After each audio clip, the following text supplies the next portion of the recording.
Hey there, this is Drew Page, and in this video, we are going to break down Season 2, Episode 9 of Undercover Billionaire featuring Elaine Culotti. Let's go. They're going undercover in cities they've never been to with only $100, a cell phone with no contacts, and an old truck. All they'll have are the business principles they use to become successful. At the end of 90 days, all three businesses will be independently evaluated. If it's a penny short of $1 million, I'll put in $1 million. You know the drill. Each of our investors has 90 days to turn $100 into a $1 million business with nothing but a contactless cell phone and an old pickup truck. If you haven't gotten caught up on all of my other Undercover Billionaire analysis, you can click on the Undercover Billionaire playlist in the description below. Please subscribe to my channel and like this video to help with the algorithm. And if you really want to help me out, you can get a copy of my book, The Right Defense for a Traffic Offense in Virginia, by clicking on the Amazon link in the description below. Well, last episode, we were seeing some difficulties between Elaine and her manager, Chris, and trying to iron out some of the issues involved with the kitchenware and the appliances and how they can fit for the deli. So I'm sure that she will be addressing that issue with him in this episode. So let's see what we can learn from Elaine this week. Just as important as everything else is figuring out a way to clean up the area around the inn.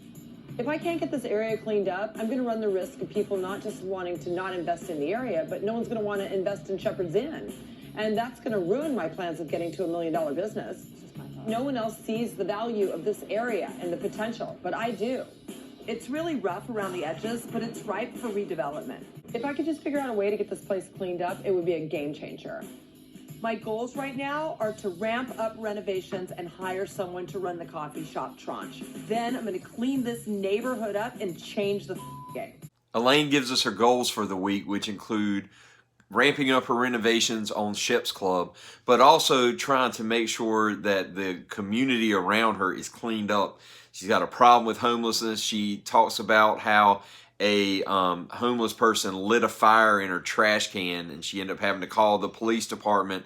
And so she's trying to fix it up because she recognizes that investors aren't going to want to come into a community that's overridden with homelessness and crime and things of that nature. And for those of us who have rental properties and businesses in towns and things, it's important that you take ownership of your community.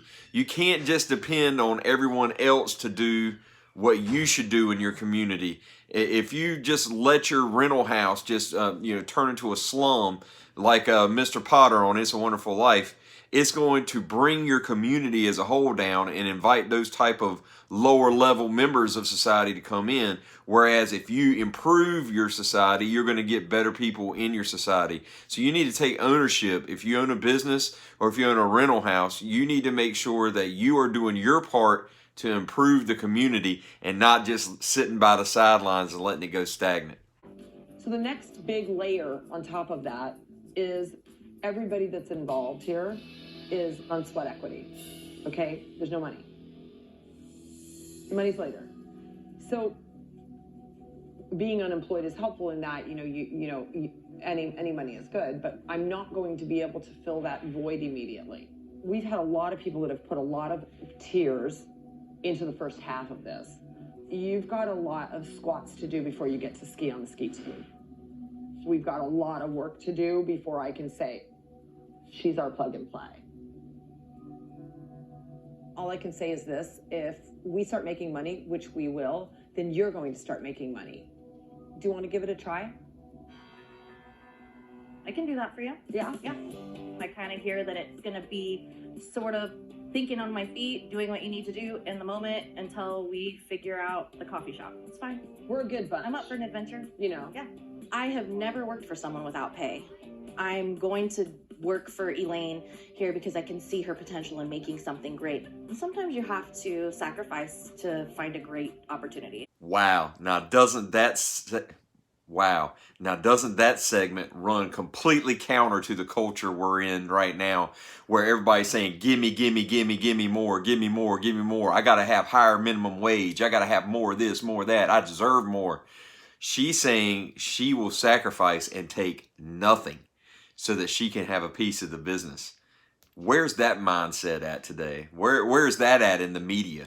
You know, where is that at in trying to run against all this I deserve culture versus I'm going to put in the sweat equity? I mean, Elaine isn't even promising her what amount it'll be. She's already said the rest of the team has already spent more time, and so she's got to put in more leg squats than the rest of the group. So she's already behind the 8 ball and still getting paid nothing. And yet she sees the opportunity there. And man, wouldn't it be great if there were more people out there and if the media would pick up on things like this that say, I'm willing to take nothing so that down the road I can have an endless supply. I mean, that's what we need to be looking for. And as a business owner who may be working a side hustle, you may need to learn from this in recruiting partners in helping you in the same way that Elaine does here. So, this is mainly more of a critique of the culture than it is on this video, but this particular link deserves the commentary that we got on how to see bigger than a minimum wage. Why don't you send me an email what you need and I'll help you. We actually, the State of the City address 2 years ago, we started a Keep Fresno Beautiful campaign. Oh my God. Janine told me all about that, and we definitely want to sponsor one of the events here. It's very important to me that we, bring it. We really contribute, and we show that the people of Fresno really will step up. I'll reach out tomorrow morning. Sounds good. For the cleanup event. All right. Mayor Brand, it was really lovely to meet you on one of these crazy Zoom calls.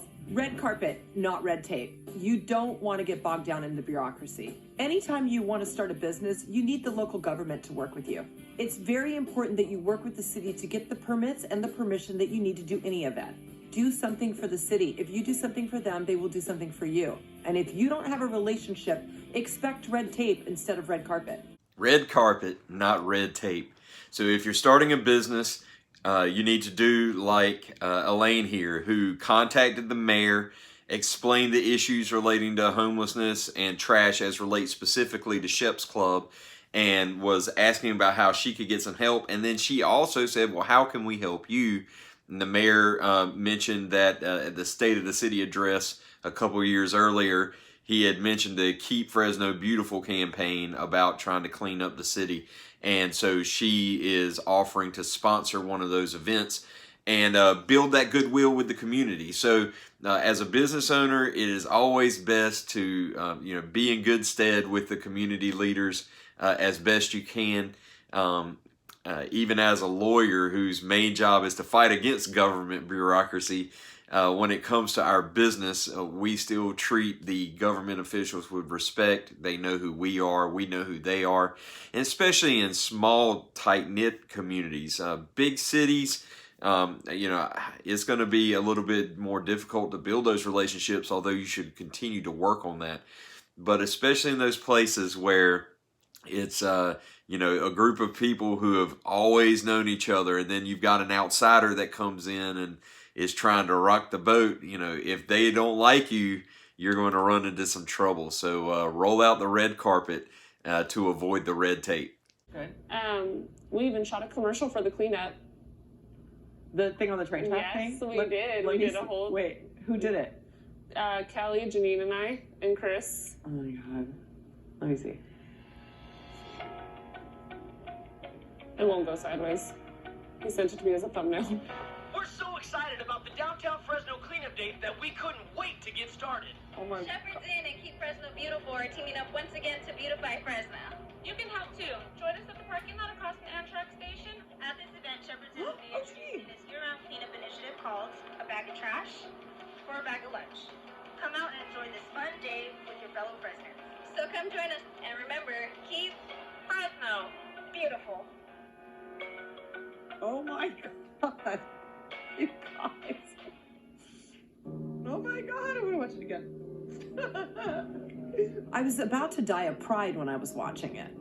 It was such a great effort to do without asking me about it and just taking initiative to run something. It was at that moment that I realized that they're partners. They're partners in this. Now remember, These people are not even getting paid minimum wage. They're not getting paid anything. And on their own initiative, they went out and made this commercial for the Sheps Club for the bag of trash for a bag of lunch without Elaine having to even ask. That's when you as a business owner know that you're a success. When your employees are taking the initiative to do things on their own without even having to run it by you, you know that you have a successful business. And by the way, if you're not a business owner yet and you're still working for someone, do things like that.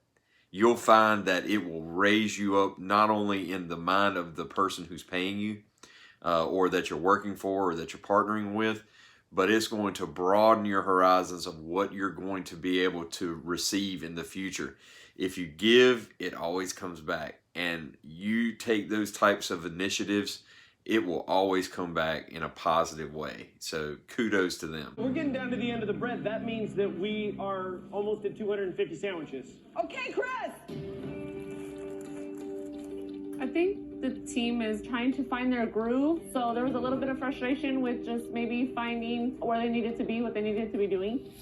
There's 6 minutes until sign-up begins. Of course, there's always going to be hiccups in the kitchen, especially your first time working with the team. Communication needs to be a little bit better, in planning. Is that the last one? Yes, that's right. You need to be kicked out. Okay, we're about 5 minutes away and we made it. I think we have everything, right? I think we did. We got everything done, so that kind of overshadows the faults, but we definitely needed more collaborative effort on everybody's part. I think we made it. We did it, guys. That's what being a human group of workers together looks like. I mean, it's intense, it's high pressure, and it's no different in this situation than it is in a law firm or an investment bank or at a auto shop or whatever.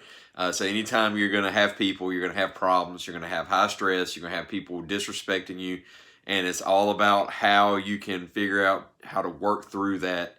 And the main reason I wanted to show that clip is because later they're going to have a debrief, and the debrief doesn't make any sense without the video of the drama. And believe you me, I cut out as much of the drama as I could. There was a whole 5-minute segment that I didn't even throw in there that frankly would just be nothing but a big headache and a big crybaby contest. So I think that's enough to make the point that you have to be able to deal with stressful situations when you're working with people. And it doesn't matter where you work. The grass isn't any greener on the other side. You're going to deal with those types of problems. But hopefully seeing that little bit will help us be able to understand their evaluation process later. I'm anticipating a big turnout because not only do we have the mayor, I'm so glad you made it. but we also have our police captain, Joey Alvarez, here. Thank you for organizing something that benefits the community. You're welcome. It benefits us. We are the community. Did you fill out to be part of Sheps Club? Fill that out. We'll take that. Yay! Look at all the sign-ups. Look at these sign-ups. I love it. And look how much trash. Uh-huh. Awesome possum. Look at that trash. What's up, Mama? How you doing? There you go. All right, thanks a lot. Bag of trash for a bag of lunch. Thank you. The event paves the way for the $1 Million Business because it puts out energy and a message to the city of Fresno that we are here to stay and here to help. That's what you need when you're building a business, is the support of the city. We had about 87 sandwiches left over, which seems like a lot, but a lot of people didn't grab lunch. So I have a plan for the food. I'm going to take it to a couple of the homeless encampments that I know people are really hungry and need water. Despite the drama, it looks like the bag of trash for a bag of lunch was a success. And one of the key reasons it was a success is because they had a sign-up list where they got emails for people who participated so that they could send out an email list for people who may be interested in joining the Sheps Club.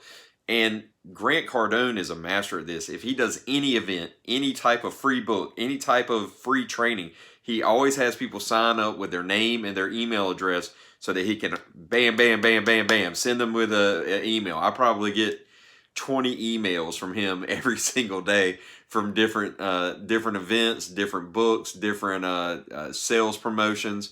And so when you're doing an event like this, it's okay for you to ask people to sign up and get that piece of data from them, so that even when you're doing something beneficial for the community like that, you're still able to make a point of contact for future business somewhere down the road. So very smart move by Elaine. Also very generous in giving the leftover food to the homeless. Obviously winning them over so that they don't burn fires in their trash can and other things is also beneficial, but also just being a good human being is something that we need to always be considering as business owners and investors. Well, again, my name is Drew Page. Please subscribe to my channel and like this video to help with the algorithm so we can get all the content out to people who may be looking for it. Also, please, if you have not gotten caught up on all of my Undercover Billionaire analysis, you can click on the Undercover Billionaire playlist in the description below, and you can get a copy of my book, The Right Defense for a Traffic Offense in Virginia, by clicking on the Amazon link in the description below. Well, until next time, stay tuned.